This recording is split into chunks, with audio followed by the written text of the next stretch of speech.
പിന്നെ എനിക്ക് പറയാനുള്ളത് ഈ സോഷ്യൽ മീഡിയയിലും മറ്റുമായിട്ട് പല പല നെഗറ്റീവ് ന്യൂസുകളൊക്കെ വരുന്നുണ്ട്. പിന്നെ നമ്മൾക്കറിയാം നമ്മൾ മലയാളികളുടെ ഒരു നേച്ചറാണല്ലോ. അപ്പോ ആ നെഗറ്റീവ് ന്യൂസിനെ കുറിച്ച് നിങ്ങൾ ചിന്തിക്കണം. പല പല അലിഗേഷൻ, പല പല കാര്യങ്ങൾ. എന്തോ ഞങ്ങളുടെ കമ്പനിയുടെ അകത്ത് ബോർഡിലുള്ള ആളെ പോലെയാണ് അവരോട് സംസാരിക്കുന്നത്. പൈസ കൊടുക്കാണ്ട് പൈസ അവിടെ നിന്ന് എടുത്തു, കട്ടു, മറ്റത് മറിച്ചത് എന്നൊക്കെ പറഞ്ഞ് പല കാര്യങ്ങൾ പറഞ്ഞു വരുന്നുണ്ട്. ഇതൊന്നും ഒരു സ്ഥാനവും കമ്പനിയിലില്ല. ഞങ്ങളെ എല്ലാവരും കഷ്ടപ്പെട്ട് പണിയെടുത്ത്, ഞങ്ങളെന്നാണ് ചെയർമാൻ ടിൽ ദ സെക്യൂരിറ്റി വരെ കഷ്ടപ്പെട്ട് ജോലി ചെയ്ത് നല്ല രീതിയിൽ മാർക്കറ്റ് ചെയ്ത് നല്ല രീതിയിൽ കൺസ്ട്രക്ഷൻ ചെയ്ത് മുന്നോട്ട് പോയി അന്നു വേണ്ട ആഹാരത്തിനുള്ള പണിയെടുത്തിട്ടാണ് ഞങ്ങൾ ഈ കമ്പനിയെ കെട്ടിപ്പുറത്തിരിക്കുന്നത്. അല്ലാതെ ഒരാളുടെ പൈസയോ ഒരു ബിൽഡറിന്റെ ഒരു ഇൻവെസ്റ്റേഴ്സിന്റെ പൈസയോ കള്ളക്കടത്ത് പണമോ അല്ലെങ്കിൽ അവിടത്തെ പണമോ ഇവിടത്തെ പണമൊന്നും ഇവിടെ ഇല്ല ഇല്ല ഇല്ല ഇല്ല അത്രേ ഉള്ളൂ. മനസ്സിലായില്ലേ?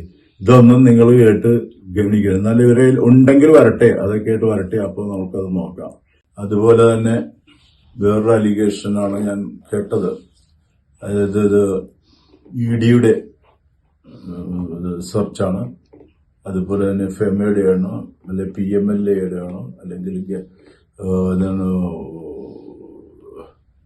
CBI ഇങ്ങനെയുള്ള കാര്യങ്ങളൊക്കെ പല പല ന്യൂസ് ചാനലുകൾ, അതായത് തേർഡ് റേറ്റ് ന്യൂസ് ചാനലുകളിലല്ല, news channel in the sense YouTubers, അവരിൽ നിന്നെല്ലാം വരുന്നുണ്ടായിരുന്നു. അങ്ങനെയുള്ള യൂട്യൂബേഴ്സ്, നൂറുകണക്കിന് യൂട്യൂബേഴ്സ് ഉണ്ടെങ്കിലും ഇത് 4-5 വിരലെണ്ണാവുന്നവരാണ് ഇങ്ങനെയുള്ള ഈ ന്യൂസുകളൊക്കെ നെഗറ്റീവ് ന്യൂസുകളൊക്കെ വിട്ടുകൊണ്ടിരിക്കുന്നത്. അപ്പോ ഇങ്ങനെയുള്ള കാര്യങ്ങൾക്ക് നിങ്ങളുടെ ഒരു പ്രൂഫോ അല്ലെങ്കിൽ അതുപോലെ എന്തെങ്കിലും ഉണ്ടെങ്കിൽ ദയവ് ചെയ്ത് എൻ്റെ അടുത്ത് കൊണ്ടുവന്ന് കാണിക്കുക. ഞാൻ 6-ാം തീയതി തൊട്ട് എൻ്റെ ഓഫീസിൽ ഉണ്ടാവും. കാലത്ത് 8:30 മണി തൊട്ട് വൈകുന്നേരം 7 മണി വരെ ഞാൻ ഉണ്ടാവും. Any time you can bring it, then I will reward you then.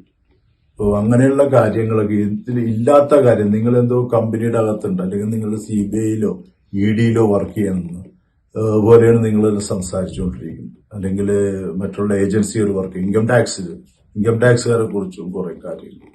ഇതൊന്നും സത്യമായ കാര്യങ്ങളല്ല എന്ന് നിങ്ങൾ മനസ്സിലാക്കുക. അത് ഞാൻ യൂട്യൂബുകാരെ മനസ്സിലാക്കാൻ വേണ്ടിയല്ല പറഞ്ഞു. ഇത് കേട്ടിട്ട് വളരെയധികം ചിലപ്പോൾ സന്തോഷിക്കുന്ന ആൾക്കാരുണ്ടാവും, ചിലപ്പോൾ ദുഃഖിക്കുന്ന ആൾക്കാരുണ്ടാവും. പക്ഷെ ഞങ്ങളുടെ കൂടെ സഞ്ചരിക്കുന്ന ക്ലയൻസും അതുപോലെ ഞങ്ങളുടെ വെൽവിഷേഴ്സും അതുപോലെ ചെയർമാന്റെ ഫ്രണ്ട്സും മറ്റുള്ളവർക്കും ഇതൊക്കെ വളരെയധികം, അതുപോലെ പിള്ളേരുടെയും അവരുടെ ഫാമിലിയുടെ, ഏറ്റവും ഇമ്പോർട്ടന്റ് അവർ ഫാമിലിയുടെ, അവർക്കൊക്കെ ഉണ്ടാവുന്ന മനോദുഃഖം, അതുപോലുള്ള കാര്യങ്ങൾ, അതൊക്കെ എന്താണ് അതിന്റെയൊക്കെ വാല്യൂ എന്ന് നിങ്ങൾക്കറിയും. ഒന്നാമത് അവരുടെ ഫാമിലിയിൽ അവരുടെ ഫാമിലിയുടെ ഹെഡ് മരിച്ചു. ഇത് പിന്നെയും കുത്തി കീറി തിന്നുന്ന പരിപാടിയാണ് ഈ ഇതുപോലുള്ള ചില യൂട്യൂബേഴ്സ് ചെയ്തുകൊണ്ടിരിക്കുന്നത്. അത് നിങ്ങൾ ദയവ് ചെയ്ത് നിർത്തുക. ഉള്ള കാര്യങ്ങൾ ആരൊന്നും വിശ്വസിക്കേണ്ട കാര്യമില്ല. ഇങ്ങനെ ഒരു വളരെ ദുഃഖകരമായ സാഹചര്യത്തില് പലപ്പോഴും ഞാൻ പല ആൾക്കാരിൽ നിന്നും മറ്റും എൻ്റെ സുഹൃത്ത് ബന്ധങ്ങളിൽ നിന്നും മറ്റും അറിയുന്നുണ്ടായിരുന്നു. ഇവിടെ യൂട്യൂബിലായിട്ടും അതുപോലെ തന്നെ TV മുഖ്യധാര TVകളെല്ലാം നല്ല രീതിയിൽ തന്നെ സപ്പോർട്ട് ചെയ്ത് മുന്നോട്ട് പോകുന്നുണ്ട്. അതുപോലെ തന്നെ പ്രിന്റ് മീഡിയയും അതേപോലെ ചെയ്യുന്നുണ്ട്. പക്ഷെ എന്നിരുന്നാലും ചില നൂറുകണക്കിന് യൂട്യൂബേഴ്സ് ഉണ്ട്, അതല്ല ചിലര് വിരലെണ്ണാവുന്ന ചില യൂട്യൂബ് പ്രൊമോട്ടേഴ്സ്, അവരെ സംബന്ധിച്ചിടത്തോളം അവർ വളരെ നെഗറ്റീവായിട്ടാണ് ഇവര് ന്യൂസുകൾ കൊടുത്തുകൊണ്ടിരിക്കുന്നത്. വളരെ നെഗറ്റീവ്, മനുഷ്യനെ കേൾക്കാൻ പറ്റാത്ത രീതിയിൽ എന്തിനാണ് നിങ്ങൾ ഇങ്ങനെയുള്ള കാര്യങ്ങൾ? ഈ യൂട്യൂബേഴ്സ് ഇതുപോലുള്ള ഈ വിരലെണ്ണാവുന്ന വൃത്തികെട്ട മെസ്സേജുകളും ന്യൂസുകളെല്ലാം പ്രചരിപ്പിക്കുന്ന ഇവരോട് എനിക്ക് പറയാനുള്ളത്, എന്തിനാ നിങ്ങൾ ഒരു ആളെ ഇങ്ങനെ ചെയ്യേണ്ട കാര്യം എന്നുള്ളത്. ഇവരോട് പലപ്പോഴും പറയാറുണ്ട്, often it said that the falcon and scavenging bird survive with feeding on what is dead. അപ്പോൾ അതാണ് അതിന്റെ കാര്യം. നിങ്ങൾ വെറുതെ ഈ കഴുകന്മാരെ പോലെ മരിച്ചുപോയ ഒരു ഡെഡ് ബോഡിയെ തിന്നുന്ന ആ രീതിയിലുള്ള സംസാരങ്ങളൊക്കെ നിർത്തുക കേട്ടോ. അതല്ലേ അതിന്റെ ഉചിതം. ഞങ്ങൾക്കിത് സൈബർ സെല്ലിലോ അല്ലെങ്കിൽ അവിടെയോ കൊണ്ട് കൊടുക്കാവുന്ന, പക്ഷെ ഞങ്ങൾക്ക് അതിന്റെ താല്പര്യമില്ല. കാരണം ഇത് ജനങ്ങൾക്ക് മനസ്സിലാവും.